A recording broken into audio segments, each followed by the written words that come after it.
What a difference the pre-season makes to a player's confidence and how he feels about his current team and past team, eh? That interview with Ahmad and Brian Mbeumo I want to get into detail on this morning, and some damning comments from Ahmad about what was going on at Manchester United last season, the struggles with Ruben Amorim, what he was up against, the impacts of the players that have been brought in this summer already. We've got your transfer news this morning as well. More players the same as the likes of what Ahmad is going about and his partnership with Brian Mbeumo, Matthias Cunha, Senna Lamens. That's what's needed at Manchester United. But Larry Whitwell has come out again and said that Manchester United are unlikely to bring anybody in unless the right opportunity comes around. There are two midfielders, both up for 25 million right now. There is another story going around about United are actually in talks with João Gomez. Didn't want to lead with the transfer stories this morning. It's important that we look at what we've also got as well at times. And I think Ahmad and this interview that he has done alongside Brian Mbeumo tells you exactly where Manchester United were and where we are now. And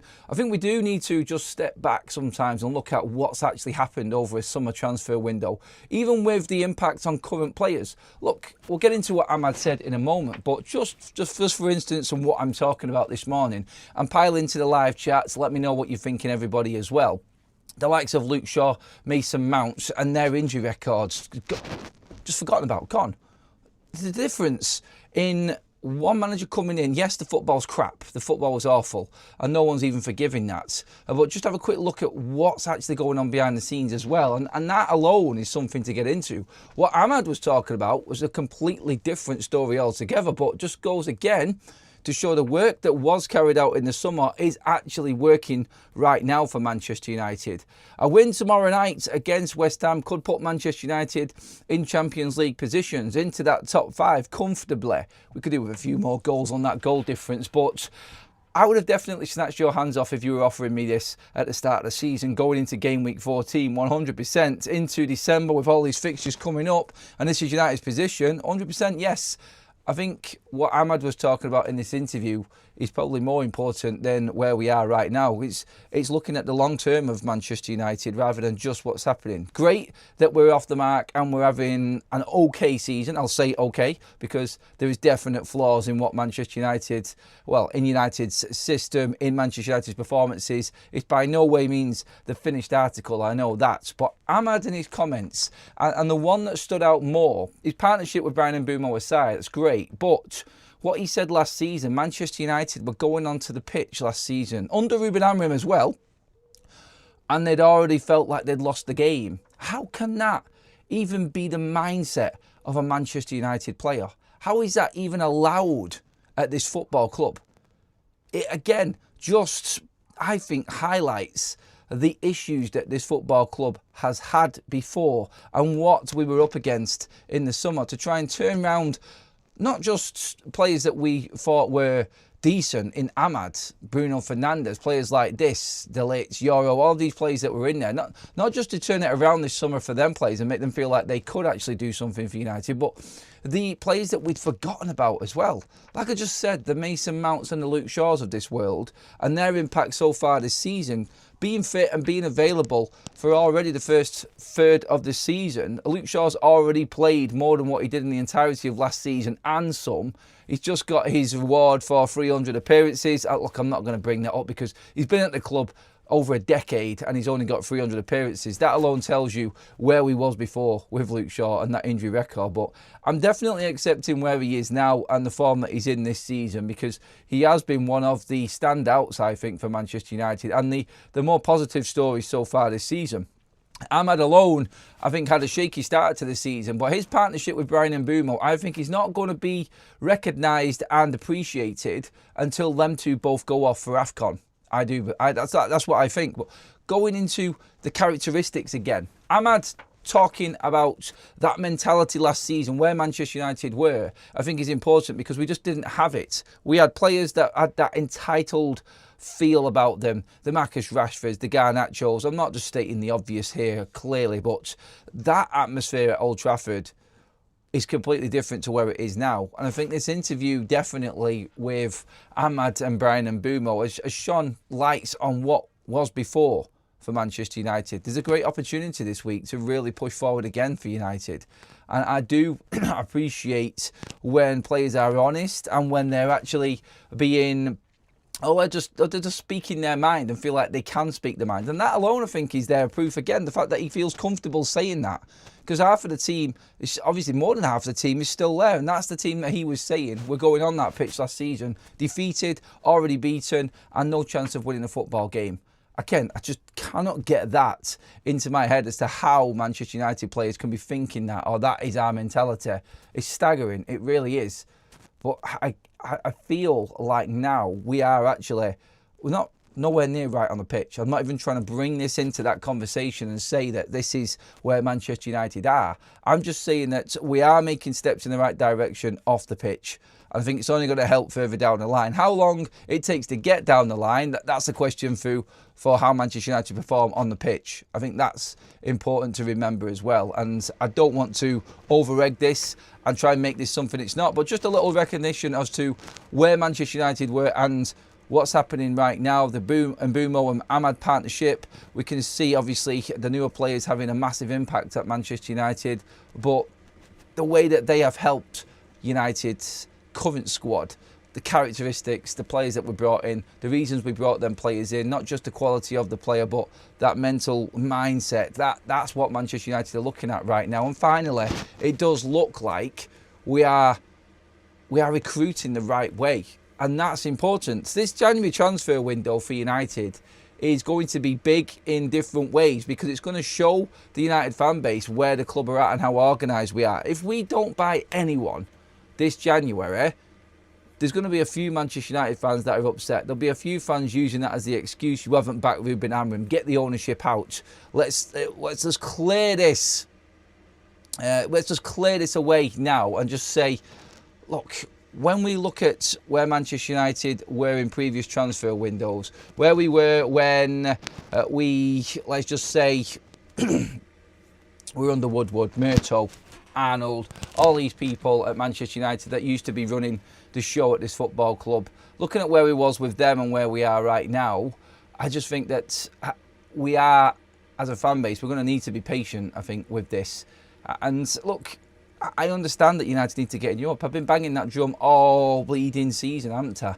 We need to get in Europe. This club needs to survive. This club needs to actually be in Europe to compete to get the better players coming into the summer. I just think this January now, with what's being said with different journalists and everything, I think it just shows where United are. Before, we might have just gone out and got some crazy loans, panic loans. What Larry Whitwell has said regarding Manchester United, I think, again, and look, this comes from this Ahmad comment, this interview as well, and where Manchester United are actually at now, the confidence within the team and the players that have come back that we never thought would feature for United and would just be cast aside. Like, no one thought Mason Mount would feature after we brought Mbeumo and Cunha into the side. No one's seen Luke Shaw being a stonewall pick for Ruben Amorim week in, week out in that back three. But they're there now and they're options for Manchester United, and we're looking to move academy players on loan because there's no room in Manchester United's first team squad. Going into January, they're not going to go and pick anybody that's out there that's available just because they're available. And that, I think, is going to show us as a Man United fan base also where we're actually at right now and where this club is going in the future. All of the talk is that the major overhaul, like we said last night, is going to come in that summer transfer window. Everything that's going to happen for Manchester United's big in the transfer window is coming with them players that we've been speaking about forever and a day now. And this January, for instance, let's just bring up the Conor Gallagher situation again. No news and updates on this, except that we know that he's going to cost around about 26 million for Manchester United. United looking at that deal now, probably looking at that and saying, well, that's a player there that could actually impact Manchester United in the long run. That's a player there that could actually feature in Manchester United's squads going into next season. If we are going to sell Kobbie Mainoo, Manuel Ugarte, release Casemiro, players like Conor Gallagher are going to need to be recruited and brought into United, and the price has to be right. Again, 26 million for Conor Gallagher is a very, very fair price and an adequate squad player for this team. I really do think that is a good transfer for Manchester United. But we're not going to jump into that. If United feel like they can do better, they're going to do better. It's painful knowing that we could have gone and got a midfielder in the summer. That's the only thing I'll say against where Ineos, what Ineos have done, so far in the transfer window. We could have gone and got a midfielder because the money was there, clearly. We were ready to buy Carlos Baleba. So I would say at least 60 to 70 million pounds was available for United in the summer. If we were realistically going in for Baleba, which everybody said we was, we got pushed back from Brighton. He's not for sale. We're not selling him. United still would have had a good figure in their heads as to what we were going with. So that was slightly annoying that we didn't actually prepare properly for the midfielder. If we knew our targets and we knew who we were going for, the 4 players that we brought in, then we knew what money we had left. So that, I think, is something that can be brought up and can obviously be looked at also. But again, like the characters of the players that we have brought in, if we continue on this path and we don't go through January, if we go through January and don't buy anybody, then I'll look at that and say, right, okay, I'm now expecting a massive, massive summer. There is concerns and reports coming out from Manchester United that the interest in Elliot Anderson and the growing interest in him from other clubs is really moving Manchester United into position. And I read a report yesterday, I think last night in fact it was, I cannot remember because I've read so many of them now. It was stating that Manchester United, in the news that was coming out yesterday regarding the exodus, the overhaul, the selling of Manuel Ugarte, Kobbie Mainoo, releasing Casemiro, not even thinking about giving him a new contract. They know the targets they've got the targets that they want. They know what they want to bring in the summer. So if they don't do any business in January and they then start losing targets in the summer, then they're going to be criticised. They're going to be, well, the knives will be out from the fan base. I think they're aware of this. And this report last night bringing up Elliot Anderson, I think that's really important because that there shows that Manchester United, right, okay, where we could be clinging on to certain players, trying to sort out contracts for players, that would have been the Manchester United of old. That was the United under Murto, Arnold and Ed Woodward, trying to figure out a way to keep a body in the squad and keep him on a contract because that was the easy option. United now look like they're ready to make cutthroat decisions. Nobody thought that we would have sold the 2 academy players in Garnacho and Rashford. No one ever thought that that was something that Manchester United would do. We've started to do this now. We've started to be a little bit more ruthless when it comes to transfers and transfer decisions. In particular, the outgoings at the football club. I think that has been the biggest shift yet. And I think ridding ourselves of mistakes and problem players, and they are problem players, because every single manager has had a problem with them in the past, that being the Marcus Rashfords of this world. And only now, last night, we were hearing that Marcus Rashford probably isn't going to end up staying at Barcelona. His dream move was for 1 year. It wasn't his dream move. It wasn't his dream move at all, I don't think. I think he just made that up to try and make himself look big in the summer. I think his dream was to stay at Manchester United, but he got ahead of himself. He's a Manchester United lad, Manchester United fan, and this now is showing that Manchester United as a whole organisation are not just falling into that trap again. He loves United. He's an academy player. He has to stay at the football club. He has to be part of this DNA at Manchester United going forward. No, he doesn't. If you're not good enough, you don't stay. If you're not good enough, you're sold and somebody else is brought in. This is a big club mentality and it's starting to creep back in. Ahmad coming out and saying in that interview that Manchester United were going into games last season defeated and they didn't really think that they had a chance, and the improvement in this season is in bringing in a different mentality. It's ridding themselves of the crap and bringing in the better players, better mindsets and better atmosphere. The culture has changed and everything is now, I feel, in a miles better position for United to go and attack these transfer windows. I'll get into the comment section on this first of all before I bring you up to date with all of the transfer news, because there is significant updates coming through as well. Just watch United versus West Ham 2007 with Scholes, Keane, 2000. 7-1, I think that score is there, is what he's saying. I was at that game, mate. I was actually at that game. I remember it very well, ATKO. Trying to bring up some good vibes ahead of the ahead of the actual game tomorrow night, mate. I'm with it. I'm with it. Joe says, "Hi Adam. If we played different systems, mate, I think we could nurture and bring the youth in. But the problem with Ruben's system is it's so specific that it's not giving them the chance to come in, mate." Well, look, he believes in what he's doing. If Ineos don't back Ruben in a way, like I've said this before, and I don't want people to get mixed up with what I've said before and go back and say I'm contradicting myself here, but I've said that United need to buy players that are going to work with Ruben and with managers past Ruben Amorim. You cannot just think for this manager alone. It's not going to work. You have to be better. You have to be more proactive and think ahead, I feel. Ruben Amorim has a way of playing, and Ruben Amorim is slowly adapting. Let's not forget, he thinks that he is the best thing since sliced bread right now. This system is the only thing that he knows. He's still young.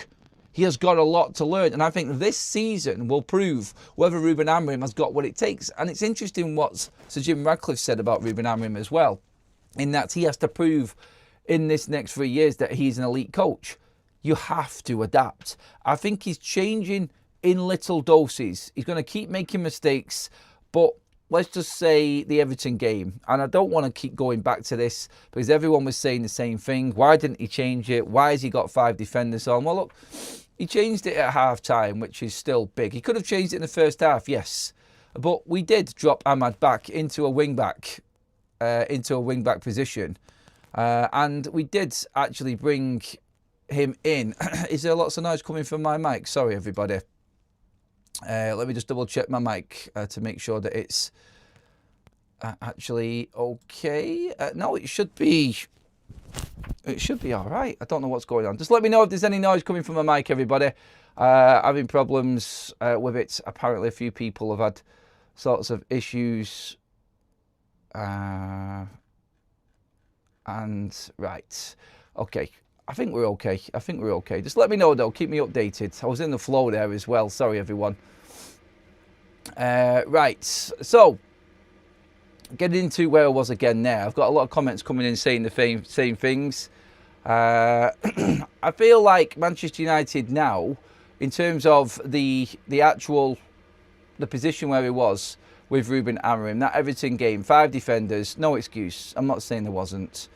I'm not saying there was, sorry. But when you look at what he had on the bench, I just think recruitment is going to be a big part of how Ruben Amorim succeeds at Manchester United. Because if he does succeed at United, it's because he's got the right players to fall back on. And when he's able to fall back on better players and have better options on the bench, and the squad has had the overhaul that Ineos are talking about, which is why I think they're willing to back him, because he hasn't had, say for instance, the amount of money spent on him that Erik ten Hag did. He hasn't had that 600 million yet. He's not even a third of the way through that. If we gave Ruben Amorim another 300 to 400 million worth of players that are going to suit his system a bit better, with obviously a look ahead as well in terms of how Manchester United are going to progress even if Ruben wasn't there. So players that are going to work for Ruben and past Ruben Amorim, I mean by that. I think what we're looking at there is, I think, a different approach. I don't think he's got the players he needs. And look, lots of managers get better results out of players. You get the new manager bounces. United never seem to get this. And I'm not making excuses for Ruben Amorim, but every single successful manager at the highest level has had an absolute fortune spent on him. So that, again, has to be brought into the picture here. And I feel like Manchester United are not there yet with Ruben Amorim. That's just how I look at it anyway. Boxing says in the with a chat as well, Adam, but like in the case of Everton game, do you not see that Amorim is tactically not taking advantage of situations, so he's not the man? Well, one game for me against 10 men doesn't really say that he cannot do it. My thing with Ruben is, can he adapt to that? Will he learn from that? And while he's only 12 months in, I'm sort of willing to see if he does change. We got a reaction after Everton against Crystal Palace, and that's what I wanted to see. But like, I'll go back to what I said yesterday. Look, boxing, your point is bang on. In-game, and I brought up the in-game management for Ruben Amorim as well. I brought up the in-game issue with him in that Everton game like everybody else did. There's no excuse for it. Totally with it. And again, you're dead right. You bang on the money there, mate. The problem we've got is, again, the squad depth and what we could actually do. Like Kobbie Mainoo hasn't played many games. He was an option on the bench for Manchester United. Dorgu, Diallo, these are not ideal forward options. When you're missing Cunha, when you're missing Sesko, you're missing pretty much half of your forward line that you brought in the summer. It's difficult to change the game. Like Sesko could have been a real threat for us in that game, because if he was on the end of them crosses that Xerxes was on the end of, it might have been a different story. If, buts, maybe, don't care. It's wrong. He was crap and he deserved the criticism he got in that Everton game. It's what I want to see after it. It's like 2 years in, like what Ten Hag got. Is Ruben going to learn enough to have kept his job and prove to us that he is adaptable? He's still young. And like I said, he still thinks that this system is the be-all and end-all, and it's won him everything that's got him into this position now, so he's going to stick to it. He's learning, like everybody else that comes to the Premier League, and players included, that if you don't adapt and you don't change, you won't survive. It's a different league altogether. He has to learn very, very quickly. We've seen glimpses of it. I'm not saying he's changed dramatically at all here. We've seen tiny little glimpses of it so far, and that, I think, is the one thing I'm not clinging onto as like the real positive, and that's what's going to change us, everyone's minds going forward. It's not. I know there's a lot more convincing to do yet, but I would like to see him do more of this. I would like to see him adapt. I'd like to see if he does adapt, because look, if he's not in Europe at the end of the season, I'll stand by what I said. It's unacceptable, and United need to be looking elsewhere. I do. That's where it needs to be, I think. He's well over a year in then. He'll be coming up to, well, it'll be past 18 months, won't he, pretty much? And that's long enough. It really is long enough to be learning different ways and getting more out of this team. And I think he is getting more out of them. I think he is looking after the players better, which is why we've got a fitter squad. And I think he is getting a little bit more out of other players as well. I think we've seen the best of Luke Shaw under Ruben Amorim that we've seen in half a decade. I think we've definitely seen the best of Mason Mount under Ruben Amorim. Fair to say. I don't think we have in Bruno. That's a mistake he's made. I think he's made Bruno worse. Personally, this is my opinion. Bruno is going to keep doing Bruno things and getting good performances here and there, but I still think he isn't helping Bruno Fernandes at all. The recruitment and the players that he's said that he wants to come in, they've helped United. I think he's brought Ahmad back to life. I really do. People will disagree with me on the wing-back situation, and that conversation will constantly come up every time United lose a game and Ahmad's at wing-back. He's not a wing-back. Why is he playing him there? That's Ruben's fault. But, come on, there are some good bits of Ahmad being at wing-back this season as well, where he's been really, really useful for us. And everybody's all too willing to make comments about Ahmad and Mbeumo linking up brilliantly when we win. We cannot just keep looking at that and saying, well, that's not worked this time, so it's Ruben's fault. It's changing it constantly all of the time. It's not going to fly. It's not going to fly with me anyway. If Rashford returns, it's a super chat from Rosa. If Rashford returns because Barca can't afford him, do you think the club can get more than 26 million for him if he is willing to go anywhere and doesn't handcuff them? United will probably look at Barcelona not taking Marcus Rashford as a positive. I feel like United will think they can get more money for Marcus Rashford now. More along the lines, we touched on it yesterday, Ross, more on the sort of £40 million that they wanted off the Aston Villa loan deal last time out. That, I think, is definitely something in Manchester United's thought process as well. 100%. Wharton is 60 to 80 million in my opinion. Lots of talk last night again on the Adam Wharton and the Elliot Anderson situation. Carlos Baleba is going very, very cold at the moment. Well, it's cooling. Interestingly enough, Brighton are higher up the league than anybody else. I think that's down to Hertzler and managing his team probably more than anything, and not a resurgence in Carlos Baleba's form or anything like that. But I think that United will still be there for Carlos Baleba, is what I'm saying. I think they know what they've got in him, and he's a player that's probably, I'm not saying top trumps the other two, because I think the other two are better. I think United look at Baleba and say he wants only United, and that's why they feel comfortable that they can go and get him. I actually think that they know Baleba would come. They know they can get him, and they're going to go and try and get the other two first, knowing that they've got a fallback. Because nobody else is in for Carlos Baleba. Not one team we're hearing about. Wharton, Elliot Anderson, everyone.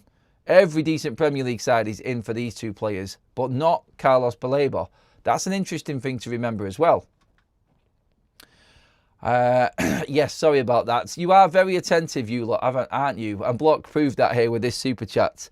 Can't hear your neighbours at it this morning, mate. The headboard banging yesterday was ridiculous.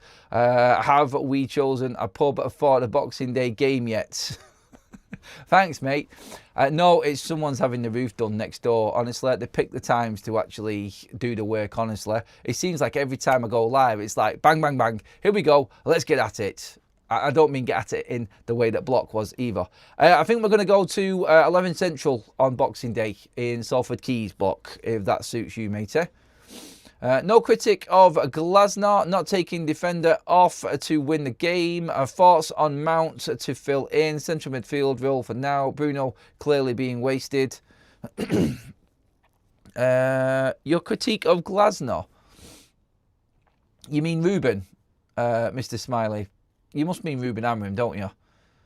I think that must be what it is. Yeah, I agree with what you said there, though. You pretty much just agreed with everything that I said there. Thanks for the super chat, buddy, as well, because, yeah, Mount, I feel, could do a job. And I've said this before. I think he could do a job in that midfield role. I really do. Adam, we will not sell Rashford for 40 million or anything near it. Someone else will come in for a loan for him, as we have become the king of loaning players out. We've become the king of having to deal with situations that were created by previous ownership, and I think we need to remember that. It's a fair comment, Andrew, but what we do need to also recognise here is we have been dealt these cards with this new recruitment and management team right now. Everything that Ineos have done, they're acting on, as in things they've done wrong, they're acting on, which is why we're hearing about Manuel Ugarte being sold by Manchester United. They're having to deal with the mess that was left before, which is always going to hamper Manchester United. Until all of these players are gone, the older players, the pain in the arse players, and you all know who I mean by this, until all of these players are gone, which might not happen until 2027, then realistically, this fan base is still going to be at loggerheads and arguing with each other and debating with each other where Manchester United are going, how we're going to move forward, because we've still got these types of players here. Rashford, if he does go back out on loan next season, it is what it is. It's as simple as that. It is what it is. And that, unfortunately, is... That's the developments of what happened before at Manchester United. Quickly, as you can see again, today's sponsor of the show is OK Jerseys. We've had a few different shirts up so far in these morning shows, but this one today is the latest retro training top from Manchester United as well. So click that link in the live chat there. It is also in the description as well, everybody. That's just been popped in there by Mod Stew as well. So this is one of my favourite ones, to be honest. This is the latest line out, the retro training tops as well. Black, red, they do both colours in that. So get onto OK Jerseys there in the live chat, everybody. Use promo code Adam as well to get a little bit extra discounts. And don't forget, Christmas is coming. Get all of your kits and presents for the kids, for loved ones, whatever it is that you want to do, your friends. Please do get in there. Take advantage of it now while you can get delivery in for all of these kits. Stocking fillers galore. I feel like this is the best time to get them as well, everyone. So get in there, 15 quid, pretty much a shirt of any shirt you want from around the world. Not just United, if you are in for that anyway.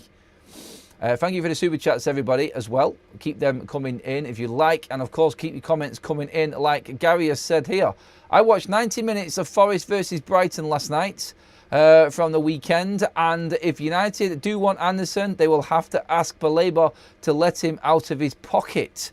See, finally, well said, Gary, on this one, because that game there, and I said this on Football Talks as well the other day, was dominated by Brighton. Everybody is talking about Elliot Anderson and forgetting about where, like I said, Brighton are in the league.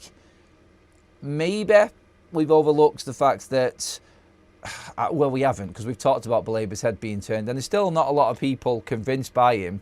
But the quality is always going to be there. I feel like Brighton are probably the calmest out of every club in this situation.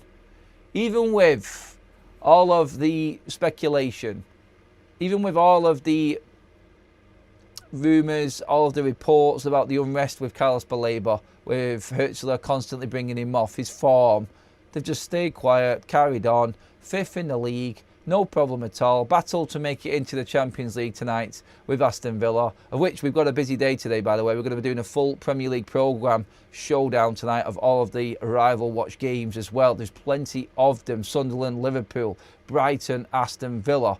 Big, big games this evening, everybody. So make sure that you're tuned in later on tonight. We have also got the press conference as well at 1 o'clock today, everybody.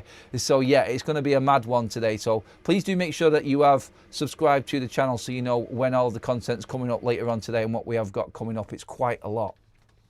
But quickly, just back to Gary there. He just reminded me about the game tonight, actually, Gary, on that, which is why I just drifted off a little bit. But yeah, don't forget about Baleba, I think was the message. And Brighton battered Nottingham Forest, and that's a Nottingham Forest side in great form. They absolutely pummeled them. I think they had 9 shots on goal in the first 16 minutes, Brighton, in that game. And yeah, people will make highlight reels of Elliot Anderson, but not do the same for Carlos Baleba. I think it's just a case of don't forget about him in this one. Right, onto the news and what is actually happening right now as well. The Laurie Whitwell comment, I'll just bring this up now. This was him talking on the Athletic podcast this time as well, not Talk of the Devils.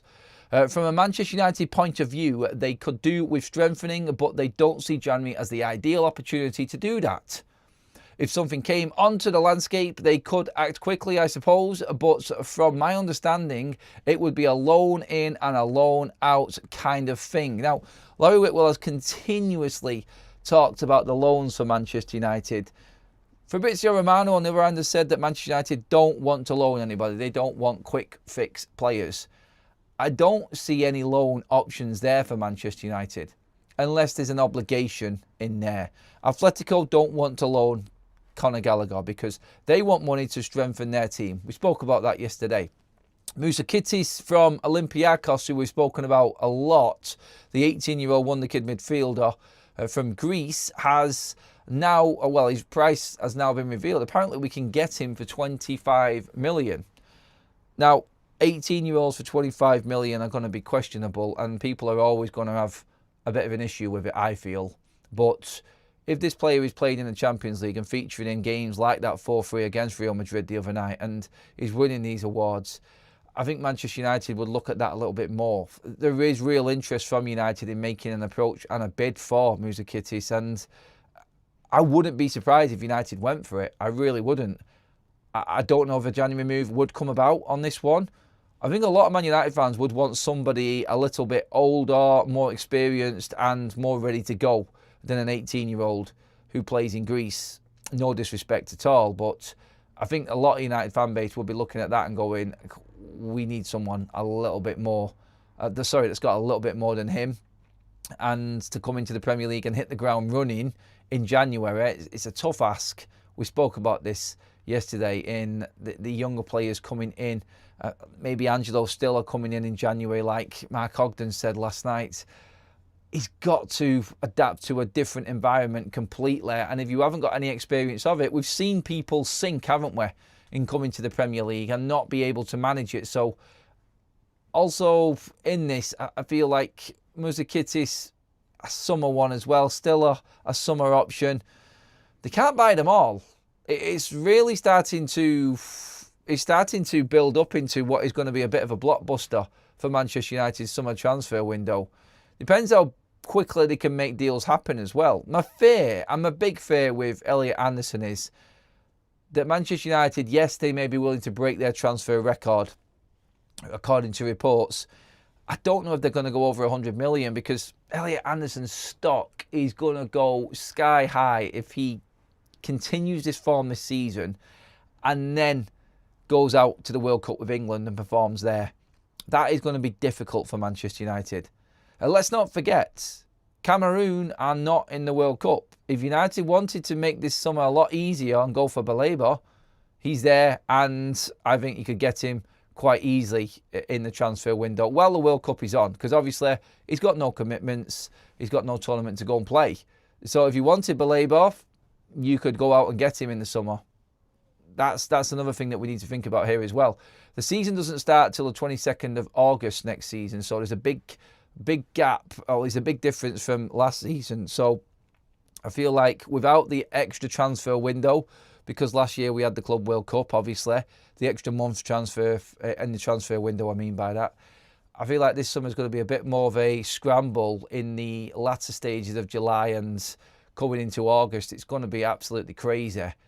It'll be interesting to see how quickly Manchester United get moving with transfers in the summer. And I think they will try and bring players in while the World Cup is going on. But Baleba being available, I think, is a big thing for Manchester United there as well. It's an easier transfer. Brighton may want a big price still.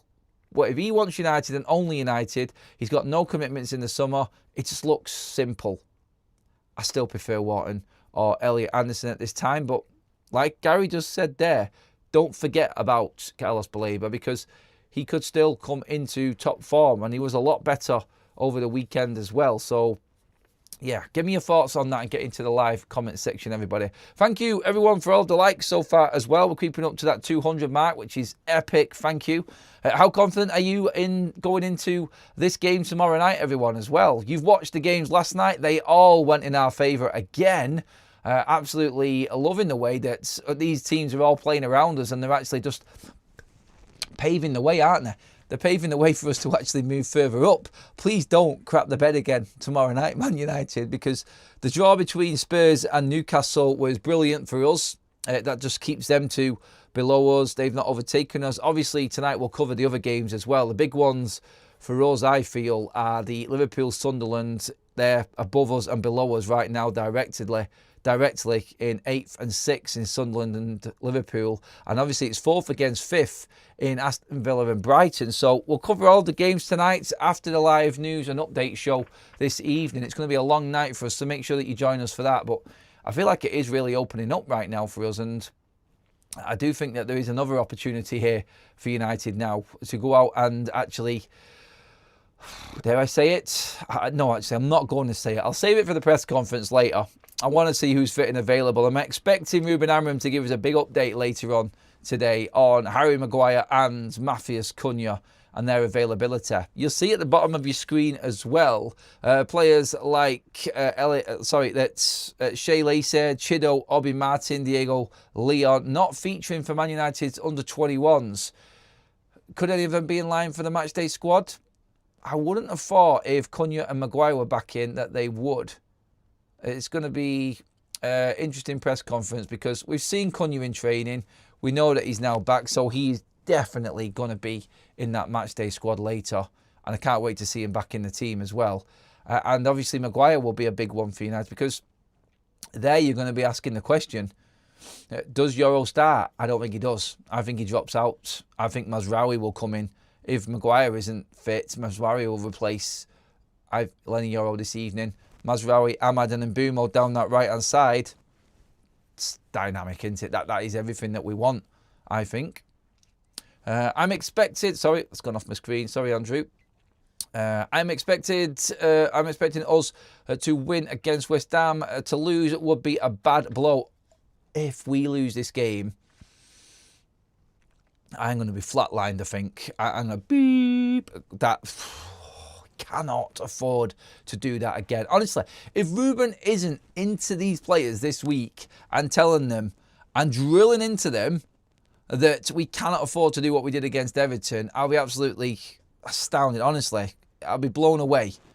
I think they're going to be ready, and I think they're going to be chomping at the bit. I think they see a great opportunity here. They have to look at it that way, because this is a chance now. Look, get over that Everton win. Get over that Everton loss, and prove that you are capable of winning a few more games in a row. Look, everyone was talking about the winning 2 games in a row. He's never done it. We've got a chance tonight to do it for the second time this season, and we're not halfway through yet. So I think that that's important for him as well.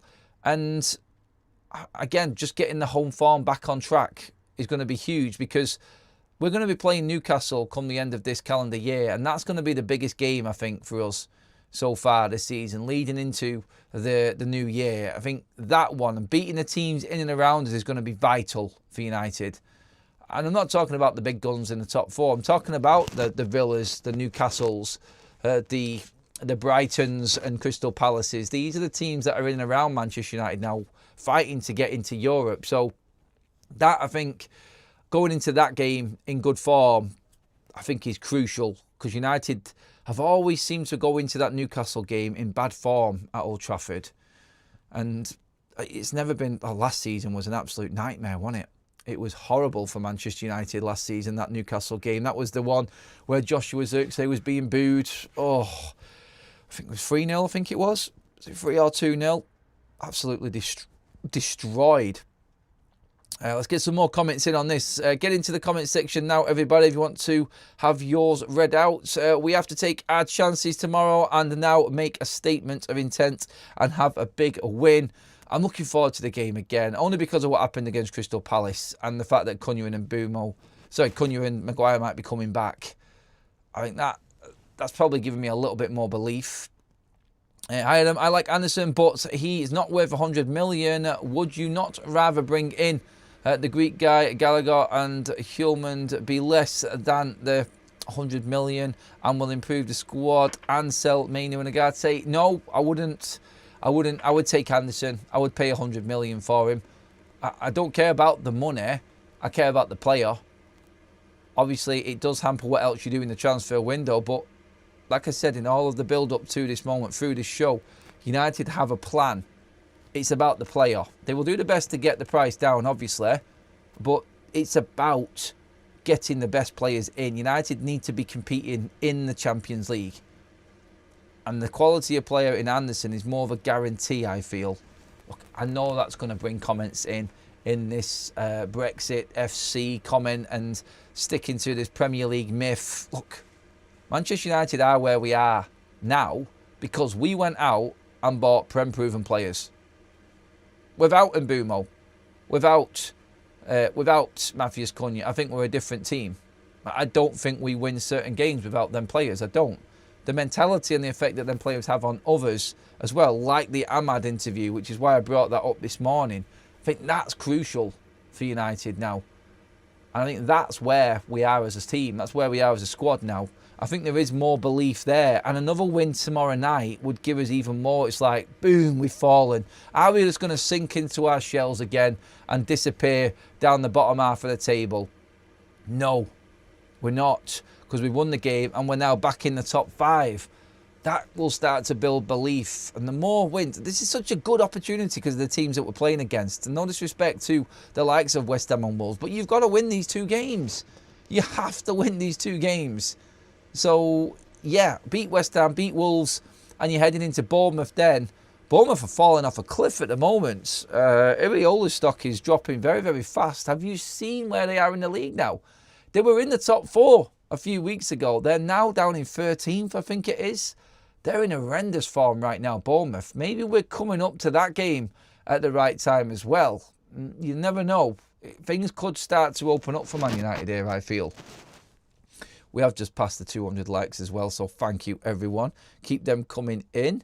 Mujat says, seeing all these online comments, it seems like there is a big parade of fan base who are Player FC. They be crying because Mainu is not in Amorim's plan and is benched. Embarrassing Player FC fans. I think I said my piece on Mainu yesterday. Didn't want to bring him in. He could be what Laurie Whitwell said, the loan out, the loan in. But I don't think that Manchester United are... I don't think they're up for loaning Mainu. If someone came with a big bid, they might think about it. And I don't think they're in for loaning players either. I mean, who can we loan in? What opportunity is there? At the moment, I don't know of any. Just putting it out there. I don't see anything out there at the moment. That's all I'm saying. And I think it's going to be difficult to get any loan over the line for United. We need quality more than quantity, says, what's that? Well, we do need a lot more quality. So let's say we need quantity of quality. But you're right. fix that central midfield, fix the left wing back, and this team is a top 4 side without a shadow of a doubt. That's how I see it anyway. The midfield is weak for United. And by 2027, we might not even have Bruno in the side anymore. He might not even be at the club. His contract is up and he might be gone. What we need to do now before that is get everything ready for when Bruno does leave. And next season, if he does decide to stay, I'd expect to see more of Bruno in a rotation. And that would be the evolution of this team. That's when I think a lot of judgment will come on Amorim. Because if we get European football this season, I think everyone will accept that's an all right season for Amorim. Next season, we need to see more. We need to be Champions League, minimum. So, for instance, what I mean by that is you've got to be in the Europa League at least this season. Then next season, you've got to be in the Champions League. And then you've got to sustain that. And you have to be working now on a system without Bruno Fernandes for the future of this football club, because he isn't the future. We've got to get past that. And I think a lot of fans will judge Ruben on that. And maybe next season, if they see him dropping Bruno Fernandes, and the only reason he's playing now is because he feels like he's got no one else to play that midfield to. That's debatable already with some fans this season already. But I think most of the Man United fan base will look at Bruno's role next season and go, right, okay, we're now convinced that Ruben Amorim has got the bit between his teeth here. And I think that this is now a sign that we are moving forward. And I think we can actually live without Bruno. And I think we're bringing in the right type of players, or we're talking about bringing in the right type of players, I should say. Player FC died with shedding the United bomb squad and Onana going out on loan, says Gregory. Andrew says, just wish our players would recognise that they are playing for one of the biggest clubs in the world and they are fortunate to play for United. That fighting spirit should be there from day one. That second half performance against Crystal Palace should have been there in the first half. So you're never going to convince the fans in this fan base that I'm not going to call them that. They're not all negative. They're just realistically looking at it because they've seen a lot of crap. They've seen this team let them down so many times. And the first half performance was completely forgotten because United won the game. And 3 points is 3 points. It's the be all and end all. That's it. That's what's going to get you the prizes, and that's what's going to drive the positive narrative at United. But nobody forgets that first half performance, I don't think. I think sensible Manchester United fans look at Palace in the first half and go, that was last season. That was Everton from a week ago. That's what that was there. It was horrendous. It was horrible, in fact, watching that first half United. I'd given up. I didn't expect what came.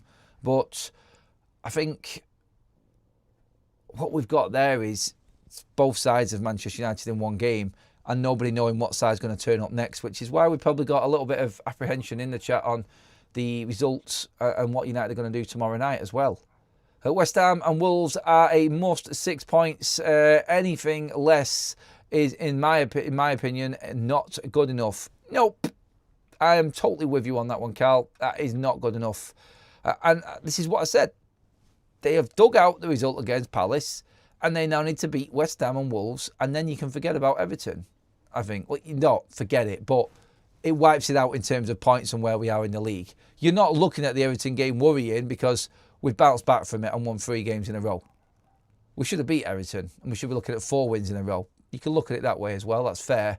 But still, I think just the reaction from it and not going off the cliff and going back to where he was last season, I feel is massively, massively important for United as well in our progression going forward. I think we have to remember that because we are still brittle and we've seen it in a lot of moments this season. The only thing that's going to change this team's mentality is continuously winning games and being up there competing.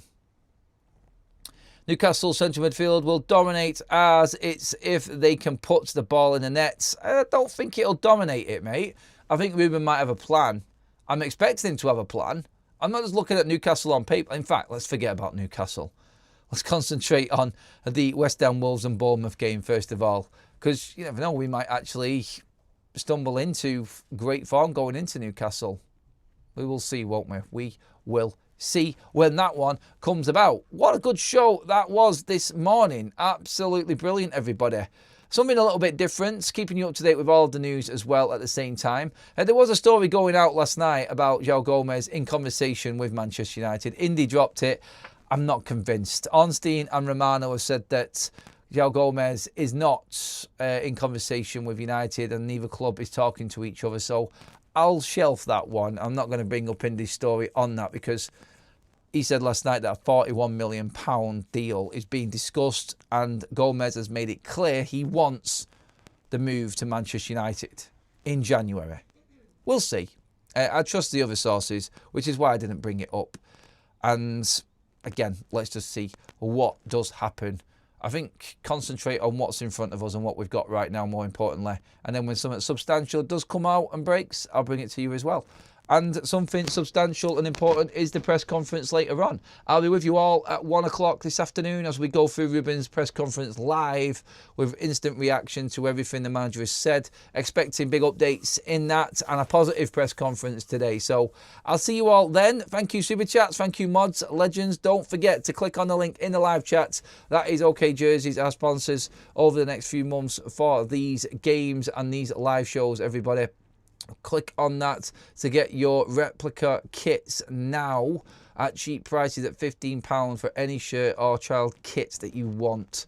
Get to it now, everybody. That is us done. I will see you all at 1 o'clock. Have a fantastic Wednesday. Cheers, everyone.